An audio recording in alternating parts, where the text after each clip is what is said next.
Halo teman-teman, perkenalkan nama saya Muhammad Dimas Akbar, mahasiswa IAIN Palangkaraya, jurusan Ekonomi Islam, kelas E. Video ini merupakan tugas ujian akhir semester mata kuliah Fikih Muamalah, dan dosen pengampu saya adalah Ibu Fitri Faizah. Dalam video ini, saya akan membahas secara singkat tentang muzara'ah, mukabarah, dan musyaqqah.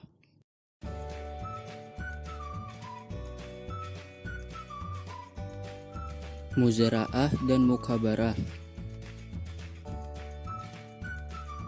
Muzara'ah secara etimologi artinya menumbuhkan, sedangkan secara terminologi terdapat beberapa definisi muzara'ah yang dikemukakan ulama fikih. Ulama Malikiyah mendefinisikan perserikatan dalam pertanian. Ulama Hanabilah mendefinisikan penyerahan tanah pertanian kepada seorang petani untuk digarap dan hasilnya dibagi berdua. Ulama Malikiyah dan Hanabilah menyamakan antara muzara'ah dan mukabarah. Berbeda dengan ulama Syafi'iyah yang membedakan antara keduanya. Menurut ulama Syafi'iyah, mukabarah adalah pengolahan tanah oleh petani dengan imbalan hasil pertanian, dan bibit pertanian disediakan oleh penggarap tanah. Sedangkan muzara'ah adalah pengolahan tanah oleh petani dengan imbalan hasil pertanian, dan bibit pertanian disediakan oleh pemilik tanah.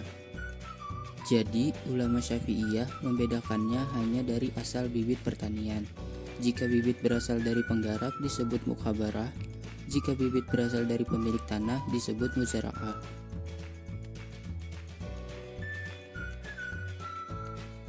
Jadi, terdapat persamaan dan perbedaan antara muzara'ah dan mukabarah. Persamaannya adalah terjadi pada peristiwa yang sama, yakni pemilik tanah itu menyerahkan lahan kepada orang lain untuk dikelola. Perbedaannya adalah dari segi modalnya. Jika modalnya berasal dari pengelola, maka disebut dengan mukabarah, dan jika modalnya berasal dari pemilik tanah, maka disebut muzara'ah.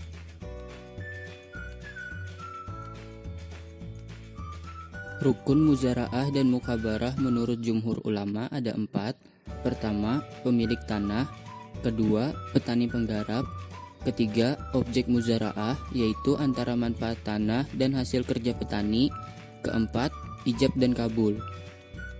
Adapun syarat-syarat muzara'ah dan mukabarah menurut jumhur ulama. Pertama, syarat yang menyangkut orang yang berakat, yaitu keduanya harus sudah balik dan berakal. Kedua, syarat yang menyangkut benih yang akan ditanam haruslah jelas. Yang ketiga, syarat yang menyangkut tanah pertanian. Syarat yang menyangkut tanah pertanian ada 2. Pertama, tanah harus tanah yang dapat ditanami. Yang kedua, batas-batas tanah itu harus jelas. Keempat, syarat yang menyangkut hasil panen. Syarat yang menyangkut hasil panen ada 2. Pertama, pembagian hasil panen bagi masing-masing pihak harus jelas, seperti setengah, sepertiga, atau seperempat. Yang kedua, hasil itu benar-benar milik bersama orang yang berakat, tanpa boleh ada pengkhususan. Yang kelima, syarat yang menyangkut jangka waktu juga harus dijelaskan dalam akad.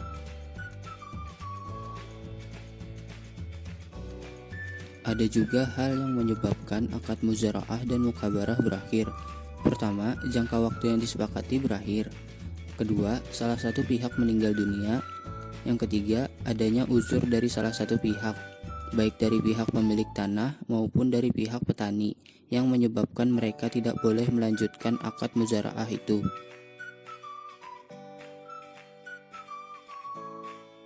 Hikmah dari akad muzara'ah dan mukabarah yaitu terjalinnya tolong-menolong sesama manusia. Karena banyak orang yang mempunyai binatang ternak, dia mampu untuk menggarap sawah dan dapat mengembangkannya, tetapi tidak memiliki tanah. Ada juga orang yang memiliki tanah yang subur untuk ditanami, tetapi tidak punya binatang ternak dan tidak mampu untuk menggarapnya. Dengan demikian, akad muzara'ah dan mukabarah ini disyariatkan untuk menghindari tidak produktifnya lahan dan hewan-hewan ternak tersebut. Sedangkan pembagian hasilnya disesuaikan dengan syirkah, dengan tujuan saling menguntungkan antar kedua belah pihak.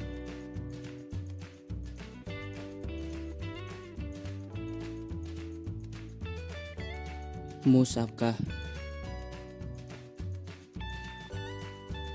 Menurut etimologi, musyakah diambil dari kata al-syaqah, yaitu seseorang bekerja pada pohon tamar, anggur atau pohon yang lainnya, yang mendatangkan kemaslahatan dan mendapatkan bagian tertentu dari hasil yang diurus sebagai imbalan. Menurut terminologi, musyakah adalah akad untuk pemeliharaan tanaman pertanian, dan yang lainnya dengan syarat-syarat tertentu. Menurut ulama Syafi'iyah, musyakah adalah memperkerjakan orang lain untuk menggarap kurma atau pohon anggur dalam perjanjian dia akan menyiram dan mengurusnya. Kemudian buahnya dibagi untuk mereka berdua. Menurut ulama Malikiyah, al-musyakah ialah sesuatu yang tumbuh di tanah yang dibagi menjadi 5 macam. Pertama, pohon-pohon tersebut berakar kuat dan berbuah, seperti pohon anggur dan zaitun. Yang kedua, pohon-pohon tersebut berakar tetap tetapi tidak berbuah, seperti karet dan jati. Yang ketiga, pohon-pohon tersebut tidak berakar kuat tetapi berbuah dan dapat dipetik. Yang keempat, pohon-pohon tersebut tidak berakar kuat dan tidak ada buahnya yang dapat dipetik, tetapi memiliki kembang yang bermanfaat, seperti bunga mawar. Yang kelima, pohon-pohon yang diambil hijau dan basahnya sebagai suatu manfaat, seperti tanaman hias yang diambil di halaman rumah.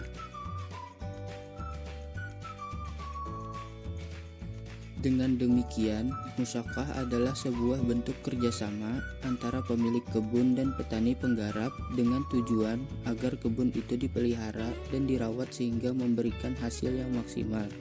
Kemudian, segala sesuatu yang dihasilkan pihak kedua adalah merupakan hak bersama antara pemilik dan penggarap, sesuai dengan kesepakatan yang mereka buat.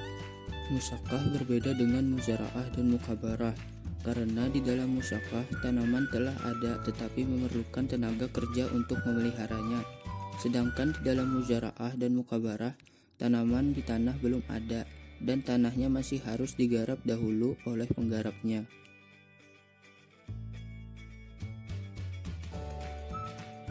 Menurut ulama Hanafiyah, bahwa yang menjadi rukun dalam akad musyakah adalah ijab dari pemilik tanah perkebunan dan kabul dari petani penggarap dan pekerjaan dari pihak petani penggarap. Sedangkan jumhur ulama yang terdiri atas ulama Malikiyah, Syafi'iyah, dan Hanabilah berpendirian bahwa transaksi musyakah harus memenuhi 5 rukun. Pertama, ijab dan kabul. Yang kedua, 2 orang atau pihak yang melakukan transaksi. Ketiga, tanah yang dijadikan objek musyakah. Keempat, jenis usaha yang dilakukan petani penggarap. Kelima, ketentuan mengenai pembagian hasil musyakah.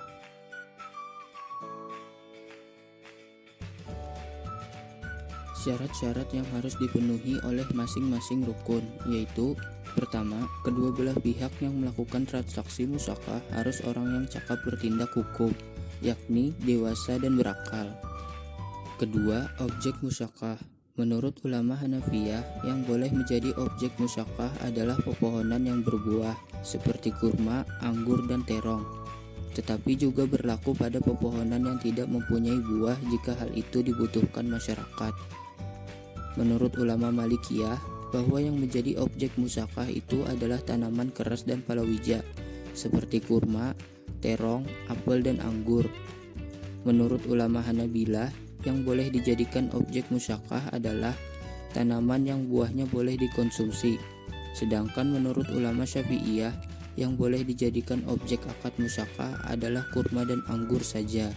Ketiga, tanah itu diserahkan sepenuhnya kepada petani penggarap setelah akad berlangsung untuk digarap tanpa campur tangan pemilik tanah. Keempat, hasil buah yang dihasilkan dari kebun itu merupakan hak mereka bersama sesuai dengan kesepakatan yang mereka buat, baik dibagi 2, 3, atau sebagainya. Yang kelima, lamanya perjanjian harus jelas agar terhindar dari ketidakpastian. Menurut para ulama fikih, akad musyakah berakhir apabila: pertama, tenggang waktu yang disepakati dalam akad telah berakhir. Kedua, salah satu pihak meninggal dunia. Yang ketiga, ada uzur yang membuat salah satu pihak tidak boleh melanjutkan akad.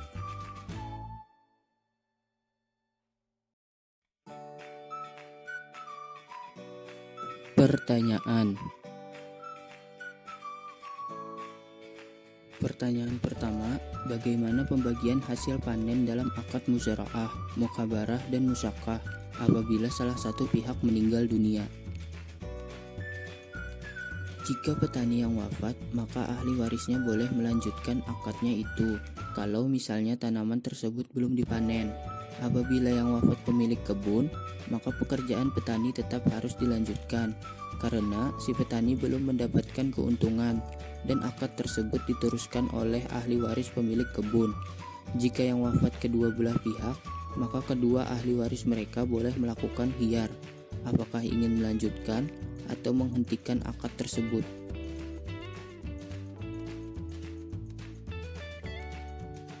Pertanyaan kedua, apakah akad musyakah sama dengan mengupah tukang kebun?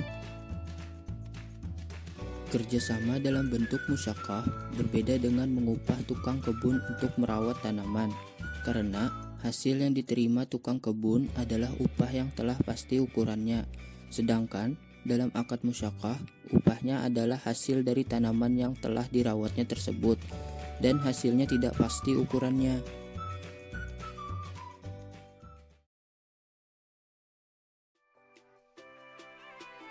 Terima kasih sudah menonton, semoga bermanfaat.